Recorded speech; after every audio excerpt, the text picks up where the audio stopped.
You've probably already guessed what you're going to draw in this drawing. Obviously, I've given you half a skeleton, and you're probably thinking that you'll have to draw the other half. And you're exactly right. That's what I'd like you to do. I'd like you to fill in this side, like this, kind of a mirror image. And this will force you to pay a lot of attention to all these shapes over here. You're going to notice the shapes of the bones as you draw. Now this is going to work out nicely for a right-hander because I can look here and draw here. If you're left-handed and you're going to find this awkward, I do have a left-handed template available. You can download. Right on that main page you'll see lefty template. And so you'll be going like this instead, right? So that you'll be able to see. Now, some left-handers have completely adapted to a righty world and they're fine with, you know, going like this or something. And if you can do that, that's fine. But if you're left-handed and you're going to struggle doing this, you can just download that lefty template. Now, I'm going to be doing a lot of labeling over here. So the lefties are going to be labeling their own drawing, but I think it'll work out just fine. You'll notice that I have given you the scapula here, the clavicle and the scapula on this side. Since they're missing, you can't really see them over here, so that's not fair to ask you to draw something you can't see. And I really wanted to label the shoulder blade, the scapula, so I have drawn that in. So when you are doing the rib cage, you can kind of go over a little bit. You can draw over it if you go very lightly, but we do want to be able to see that kind of peeking out behind the rib cage so we can label it. Now, before any panic sets in, I do have a couple of tips to help you. First, you can use a little measuring trick. Let me zoom in just a little bit and show you what I mean. So let's say you want to get the elbow in the right place. All right, so is it here, or here, or here? What you can do is just take a little piece of paper and measure to the center line, like that, and then go like that. And there, that's where the elbow is going to be. You could do that for the tip of the thumb, or the outside of the hip, or the knee, or anywhere where you need some reference points over there. And if that's not enough, if you're still struggling, there's another little cheat trick you can use. I hate to even mention this because I'm afraid that everybody's just going to go straight to this. But you can take your paper, fold along the center line very carefully. Make sure you get exactly on the center line. Turn it over and put your paper up to a window so that there's light coming through and you can kind of see the image of the skeleton and you can kind of trace in some guidelines. Just make them guidelines. Don't draw very hard, but you can use that for guidelines, and that'll make sure you really get things in the right place. And let me just point out right here, there's a spot you should be aware of right here between these two bones. This is called the Coxal Bone, and you're going to draw one over here like this. But there's a little pad that sits right in here. We'll talk about it, a little spacer. So don't put this bone right up next to here like this. Leave a little space. And then one last tip about the final lines you're drawing. You may want to use a very fine tip pen. This is the one I use, these Pigma Micron 02s. 02 is the size. 01's a little small, but the 05s and 08s are too big for this. You want to use something that has a pretty fine tip on it. And even a black ballpoint pen would be okay if you have one of those. Just make sure the ink is dry before you go erasing. The advantage of using ink is that you get your final line in, and then you can erase all those pencil guidelines, because it may be helpful to draw some lines across like this, some guidelines. So if you do an ink, then you can erase all the guidelines and you'll have this really spiffy, nice looking skeleton here. So pause the video, take all the time you want to doing this, and then when you're ready to label the bones, turn the video back on.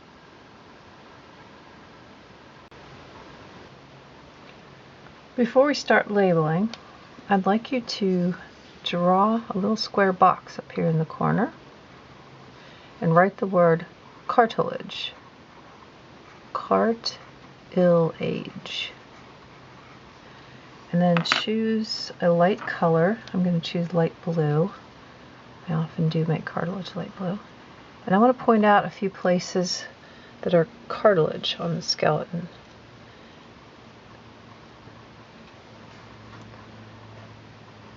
The most obvious one is the front of the rib cage. So not this bone here, this is the sternum. That's considered to be bone. But right next to it, do you see how each rib has a little dividing line along it? That's to show you where the bone stops and the cartilage starts. Now of course it isn't a sharp line, it's blurry, but it's about there that we begin having softer cartilage. Now the advantage of having softer cartilage there, of course, is that it makes the rib cage flexible. You can push and it kind of bounces back. It doesn't break. So let's indicate that that is softer cartilage.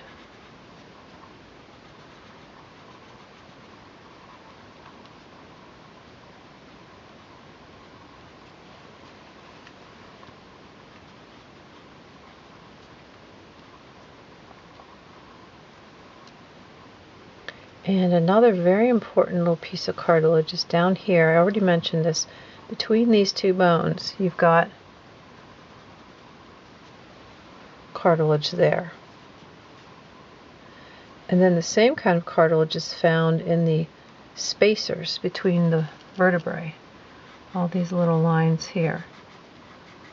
Pretty thick pads of fibrocartilage. I think we mentioned fibrocartilage in one of the lessons on tissues. Oops, I need to draw in the rest of my vertebrae up here.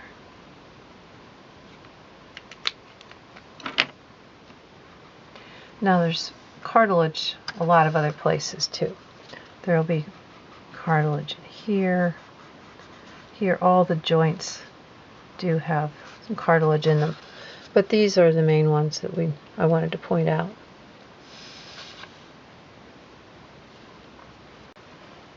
So let's start at the head and kind of work our way down. The part that protects your brain is called the cranium. You're probably already familiar with that word. And you probably know the jaw is called the mandible. Mandible, I-B-L-E. And let's label this funny looking bone you see inside the nose, because over here we're not going to see it in this view, but we can see it in this view. If you remember, that's the ethmoid bone. Ethmoid. That's that labyrinth, complicated, really thin bone that is inside your sinuses. And then we're going to talk about the vertebrae in the neck when we get down to the spine there. Down here we'll talk about them down here. So let's just jump to the clavicle, which is right here. We often call it the collarbone.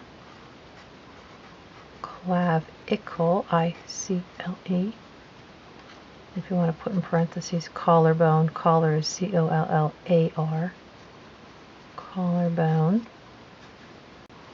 And then let's go down to this long arm bone, which I think is the one that I used for the last drawing. The humerus, H-U-M-E-R-U-S. It's not spelled like the humerus that means funny. This is a different spelling.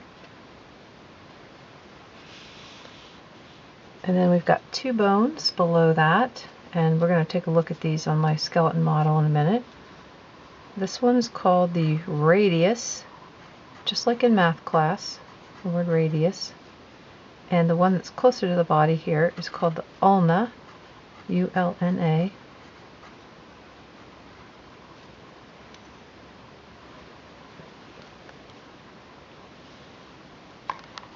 And then in the hand, zoom in a little, we've got a bunch of small, kind of roundy, squarish bones in the wrist called the carpals. There's 8 of them. Let me just show you a picture before we label them.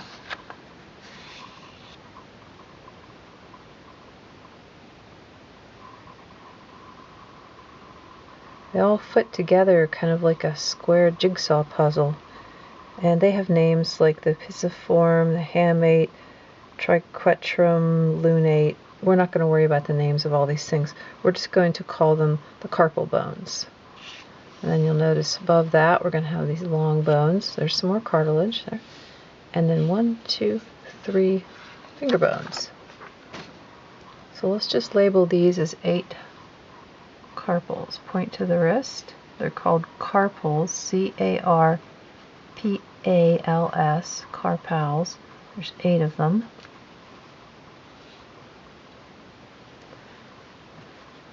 And then the long bones right below those, I'm going to put like a bracket here, either a parenthesis or a square bracket. You can just make it square if you want to, right here. These are the metacarpals, M-E-T-A. I'm not going to fit the whole word in there. I'm going to have to hyphenate. Carpals. The metacarpals. And then, my phalanges missing there. The last 3 bones.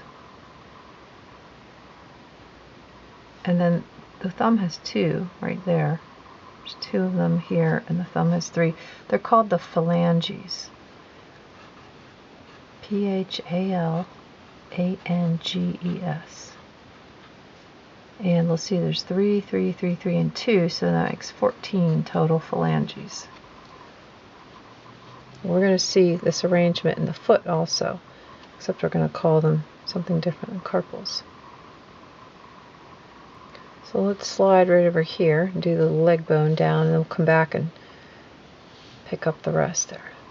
The long bone in the leg, the thigh bone, you probably know is the femur. F-E-M-U-R, femur. And the correct name for the kneecap is the patella, with 2 L's. And we also have 2 bones here, just like we had in the arm. Right, there's 1 here and then 2. We have this arrangement, 1 and then 2. And the bigger bone that you can see here is the tibia. And the smaller bone peeking out there is the fibula. Fibula.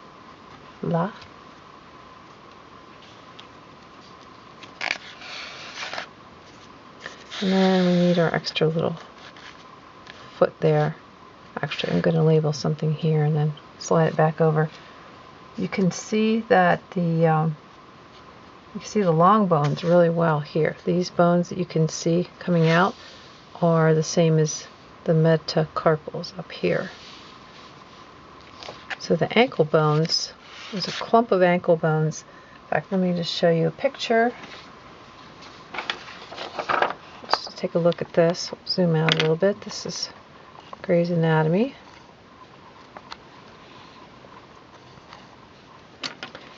So here we've got the clump of bones, a couple really big ones. We don't have anything quite that big in the wrist. These are called the tarsals. And then we have the metatarsals, and we have phalanges again.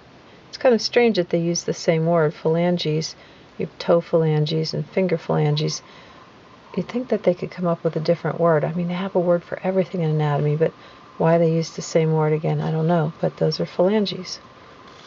So the biggest 2 tarsals we are going to label.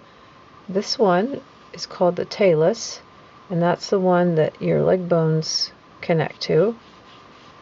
And then the one that makes your heel is called the calcaneus. So we'll label those 2 because they're very big. We won't worry about these names. This is the cuboid, navicular, and there's 3 cuneiforms, but we won't worry about those. We'll just call them tarsals. So let's find those on our drawing here. Zoom back in a little bit.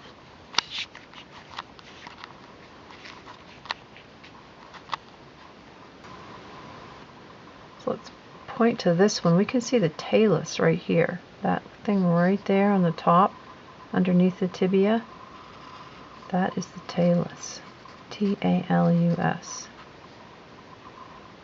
And then we can see the rest of them are the tarsals under there. And these are the metatarsalses, T-A-R-S-A-L-S, tarsals. And then we'll just point to all of these like this. Phalanges. And then we'll label them over here. We'll go to that view. Let's see. Okay. And if you can see the numbers there, I've numbered them. Number 1 is the talus. And you can see there that it connects to the tibia and the fibula. And number 2 is the calcaneus. C-A-L-C-A-N-E-U-S. And that's the bone you feel inside your heel. And then here we have the metatarsals. Again. And phalanges. And of course the big toe has 2 phalanges, just like the thumb had 2, and then the other toes have 3. And they do have names for the 3. They describe them. The ones that are right next to the metatarsals, they call those the proximal phalanges, and that just means close. Proximal means nearby. And then the ones in the middle are called the middle, and the ones at the end are called the distal, which is like the word distance, which means far away. So these are furthest away from the body of the foot. I have a kind of falling apart old foot model here, but it's still good to, it's hanging together enough to be able to see how these tarsals fit together. So this is the calcaneus, and it fits together nicely with the talus. And there's how the talus fits with the tibia and the fibula. Let's see, it can let it go like that.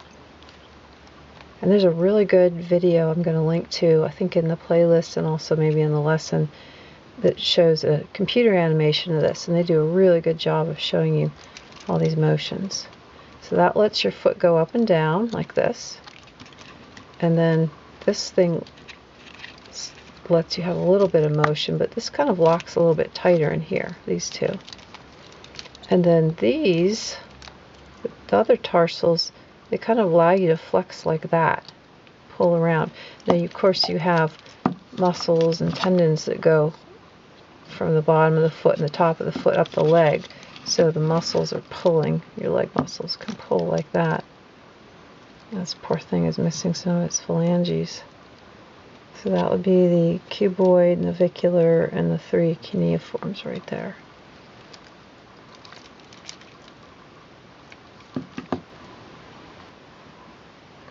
Now let's go back up to the rib cage, and just let me point out the head and the rib cage and the spine form what they call the axial skeleton, a central part. And the arms and legs they call the appendicular skeleton, from the word appendage, because appendage is something that sticks off. So we'll finish the axial skeleton here. The bone in the middle of the rib cage is called the sternum, and I'm just going to write it right on here in mine. I think I can write small enough. Sternum, S-T-E-R-N-U-M. And there's special words for the top, the middle, and the bottom part, because they're actually 3 separate bones that grew together.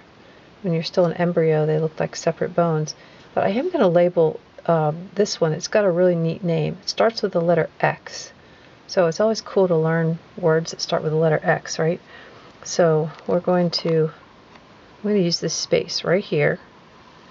And we're going to run a line down like this.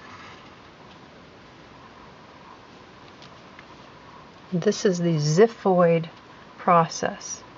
Xiphoid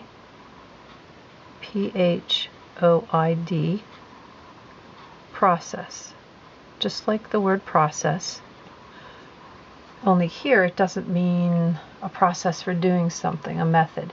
Here it means a little thing that sticks out. So this is a fancy word you can use for a sticky out thing. And we'll see another process in the skull. And then let's label the scapula right here. Scapula. And of course we usually call this the shoulder blade, if you want to write that.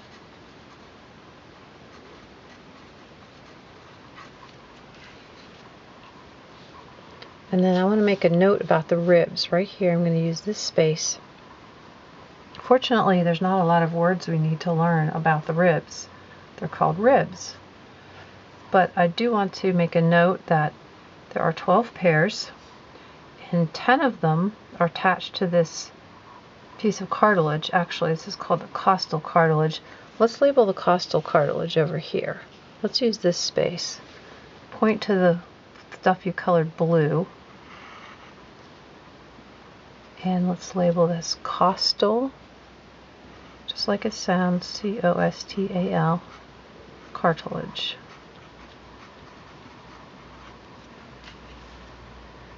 So there's 10 of them that are stuck to this costal cartilage, and there's 2 down here, 1, 2 on this side, 1, 2 on this side, so that's 2 pairs.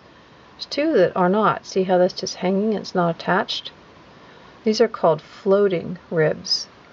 Now they're not really floating like your hyoid bone is floating. The hyoid isn't attached to the rest of the skeleton at all. But these are only just floating, meaning they're not attached to this cartilage.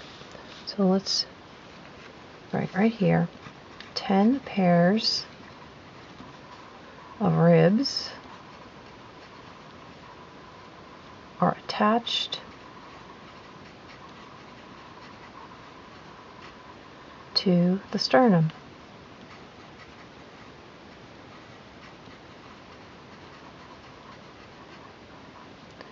And 2 bottom pairs are, I'm going to put it in quotes, floating. They're not really floating, but we call them floating.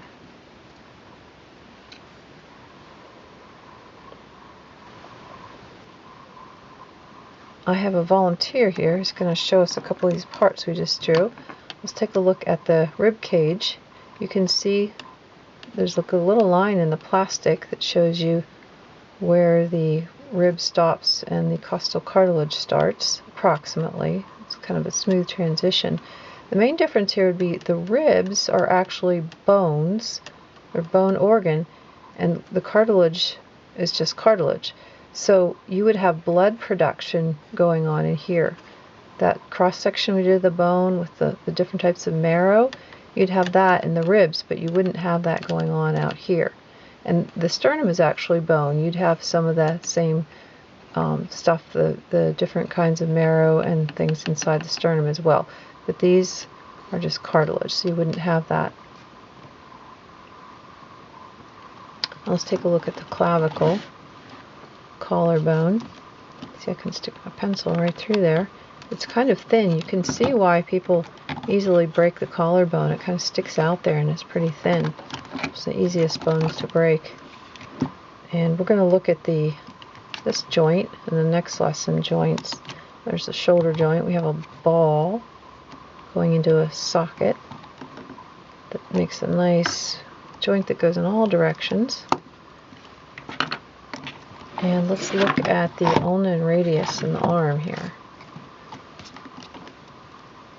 So when you're holding your hand like this, they're both going the same direction. They're parallel. They're like 2 straight sticks next to each other. But when you twist your hand, look what happens. These stay next to each other. These don't move, basically. But these can go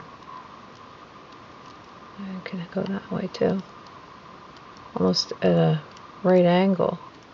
So this is what allows you your flexibility in your hand to go like this.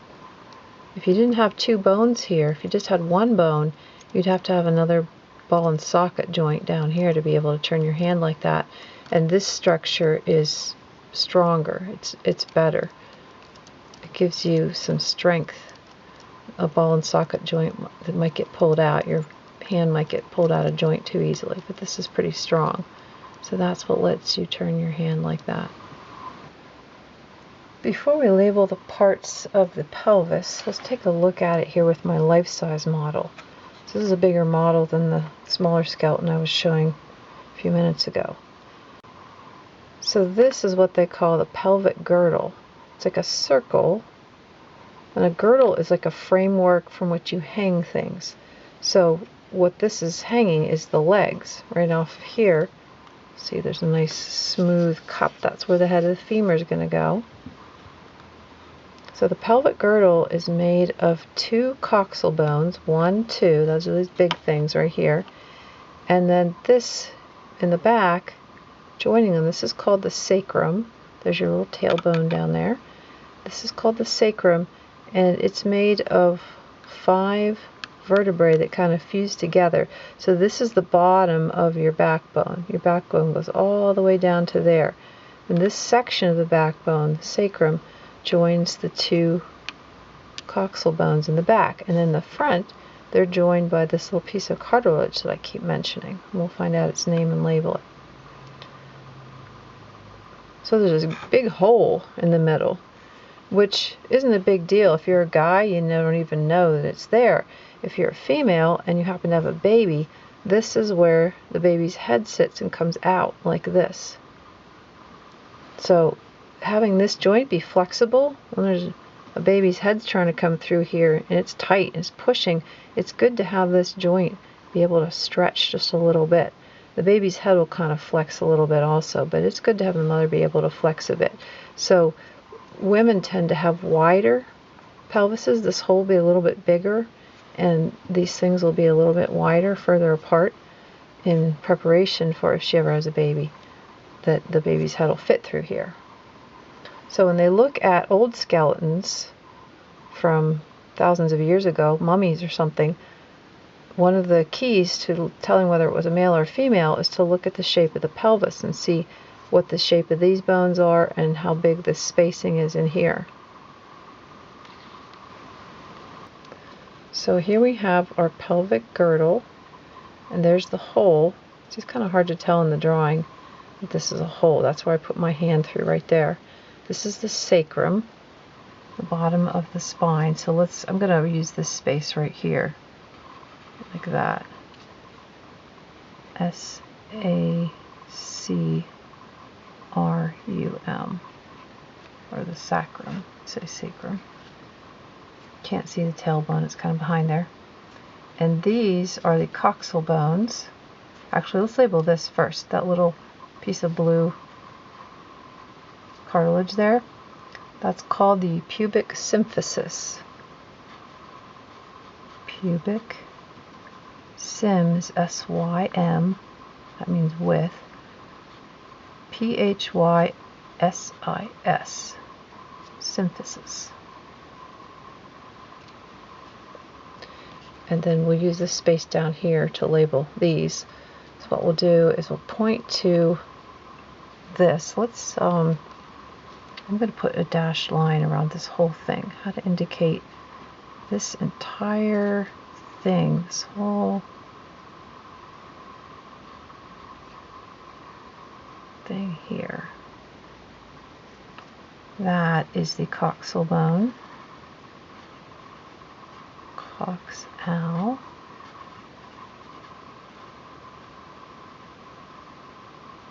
And we're going to learn 3 parts. 1, 2, 3.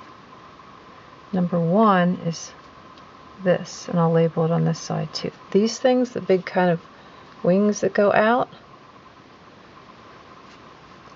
those are the ilium. put it in the singular one, ilium. Ilium is number 1. And then number 2 is the bottom down here. This is actually the part that you sit on. You sit down. So this kind of goes under. You could even shade a little bit like this to make it the right shape. Kind of goes, twists and goes under. So there, number 2 on the bottom. That thing is called the ischium. I-S-C-H-I-U-M. And the CH says K. Ischium. And then number 3 is right here on either side of that pubic symphysis. Number 3, that's called the pubis. P-U-B-I-S. And then I'm going to use this space right here to make a note that the sacrum and coxal bones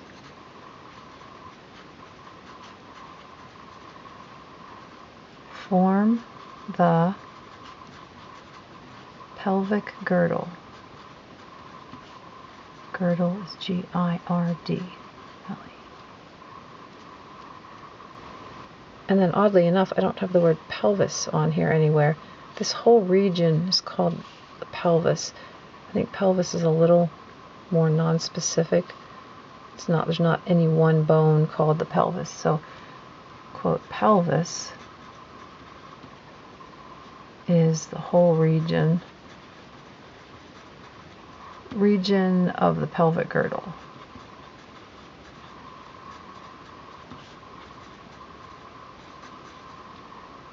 And of course that's where the pelvic cavity is. The pelvic cavity would be down in here.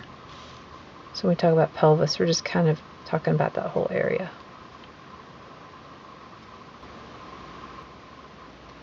Now let's do the bones of the skull.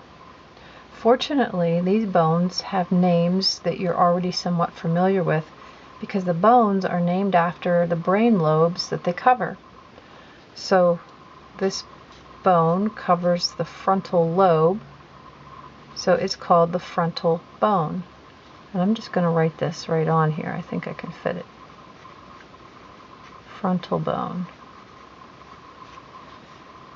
And if you remember back to the brain lesson, the next lobe here is the parietal lobe. So this would be the parietal bone. P-A-R-I-E-T-A-L. Parietal bone. And you remember the lobe in the back, the one that's connected to your eyes, is the occipital lobe. So this would be the occipital bone. O-C-C-I-P-I-T-A-L.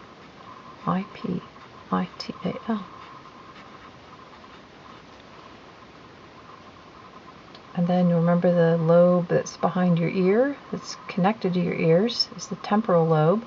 So this would be the temporal bone.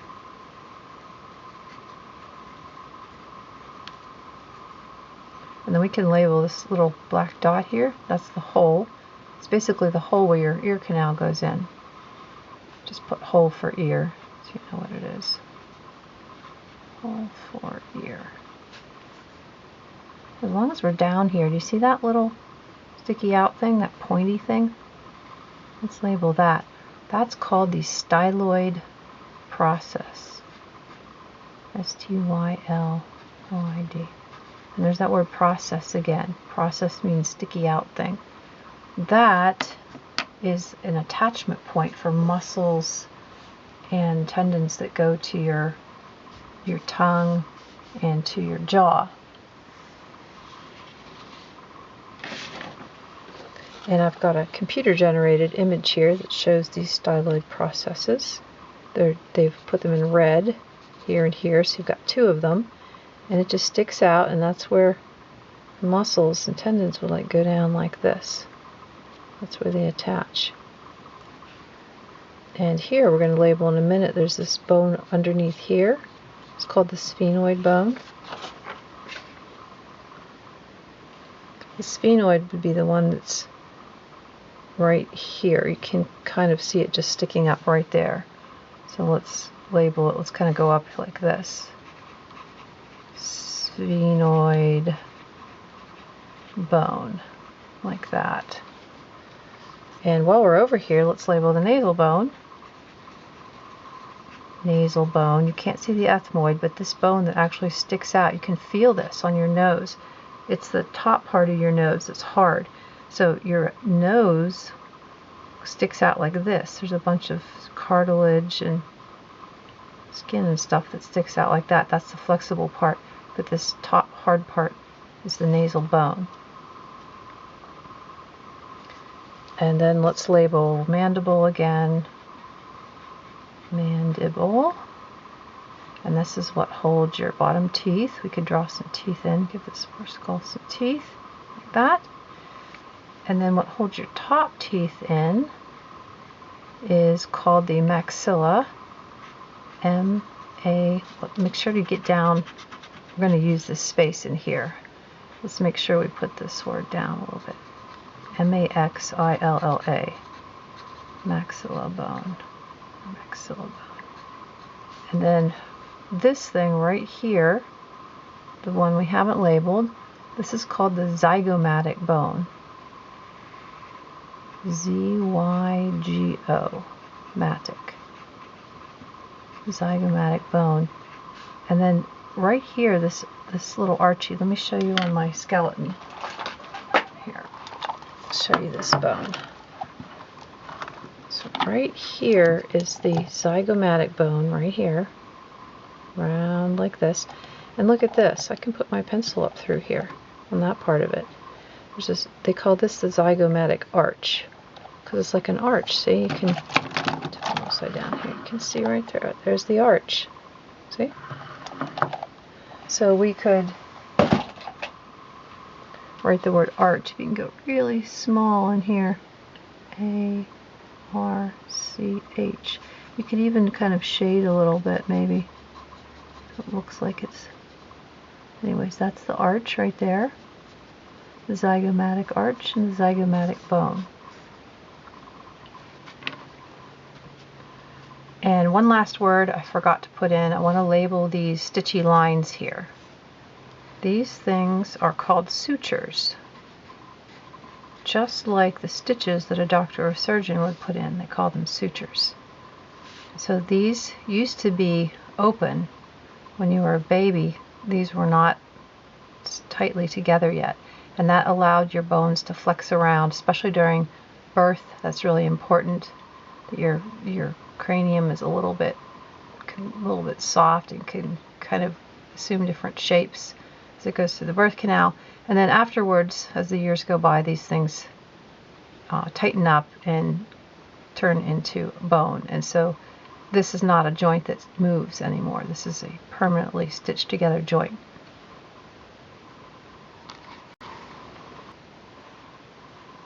Finally, we have the bones of the spine, or the spinal column. It's a column of vertebrae. And they're grouped into 5 sections, 7 of them, 12 of them, 5 of them, another 5, and then 4, although the ones at the bottom are stuck together permanently. So the top 7, if you want to count 1, 2, 3, 4, 5, 6, 7, somewhere like right about there, that one. And I'm going to label them here with a kind of one of those parenthesis brackets, but you can just make a square bracket. The top 7 are called the cervical, C-E-R-V-I-C-A-L, cervical vertebrae. If you put A-E on the end, that makes it plural. 1 vertebra, 2 vertebrae. Looks like it's L is.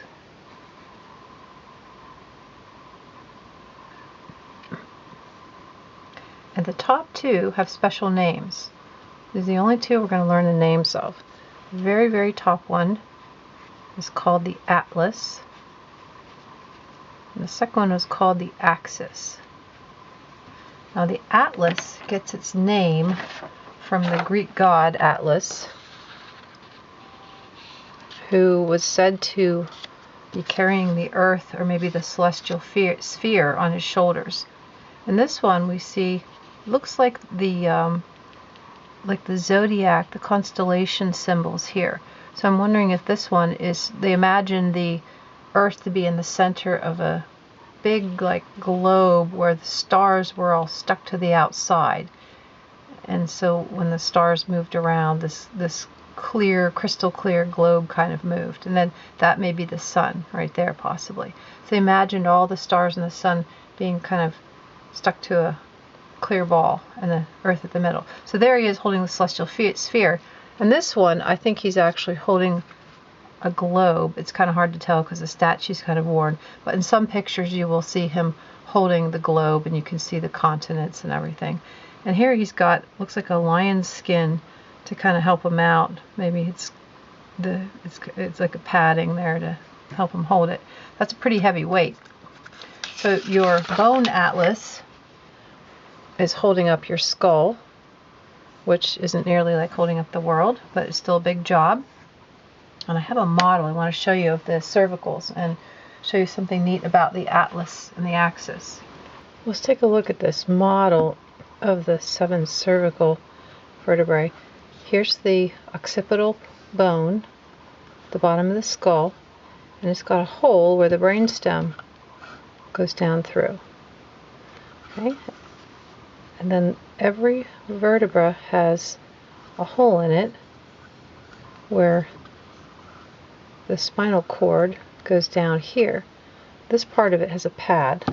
Let's look at a picture. If you were looking straight on, this is the hole for the spinal cord, and then it has this big pad. This is actually the thing you feel on the back, and you feel as bumps in your back. So let's look at these 7 this way, and you will notice, I hope, that the top 2 look a bit different from the bottom 5. You see how the shape of these is very, very similar? These 2 look different. And the reason is that the top one, the atlas, has to fit into the bottom of the skull. And these guys down here, they're not shaped for that. So this one is a special shape. It fits there. And then the axis fits with the atlas and with the third one. So it's kind of the bridge between them. And these 2 are what give your head the ability to move. Now my model doesn't move so well here, but these 2 can twist and bend so you can move your head in all directions. That's what gives it its flexibility. And unfortunately, these guys can get knocked off a little bit.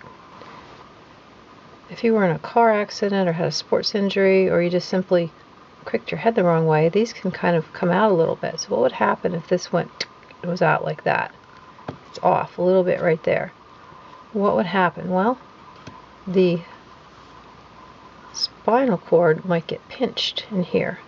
And at this point, this bundle of nerves still has all the nerves that are going down to the rest of your body. Every little bit, there's a part that comes out. So there'd be nerves coming out. This goes to your throat, or your tongue, or you get down lower, the arms and the heart, lungs, everything comes out of here.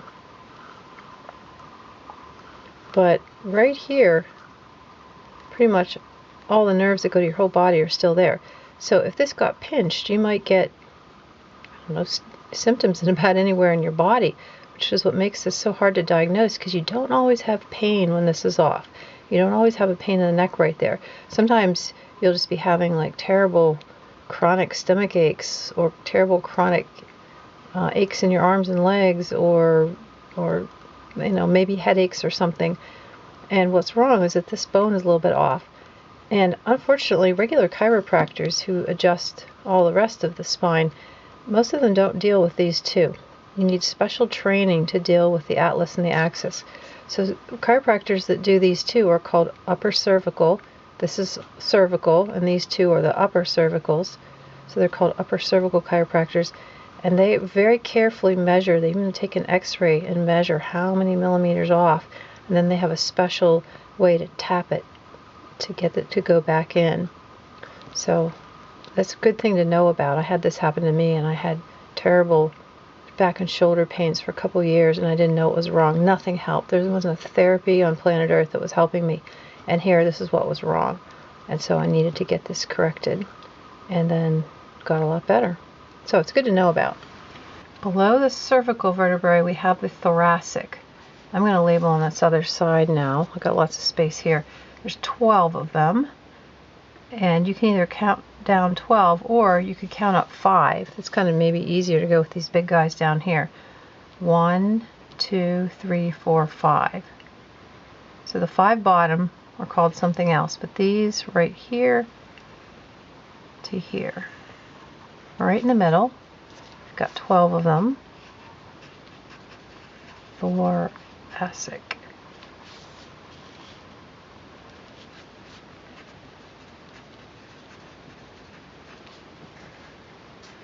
And then those bottom 5 are called the lumbar. Lumbar.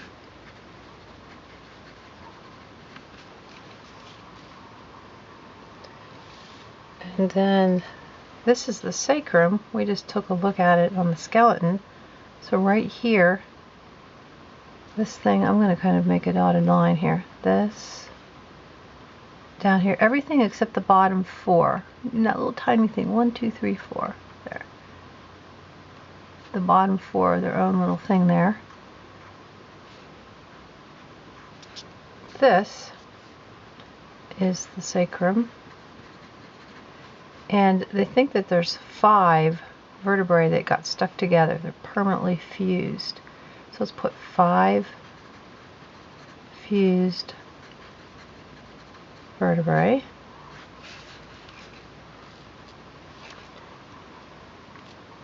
And then the bottom 4, they're also fused together.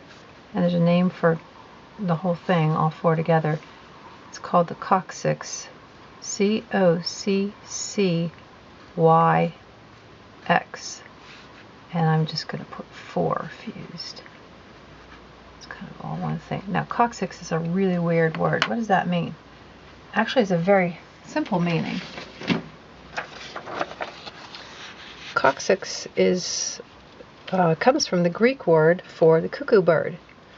So somebody thought that the coccyx, the tailbone, which would be this way, right, the skeleton, your backbone would be coming down here, and your tailbone. But if you turn it this way, it kind of looks like the bill of the cuckoo bird. So that's where it got its name.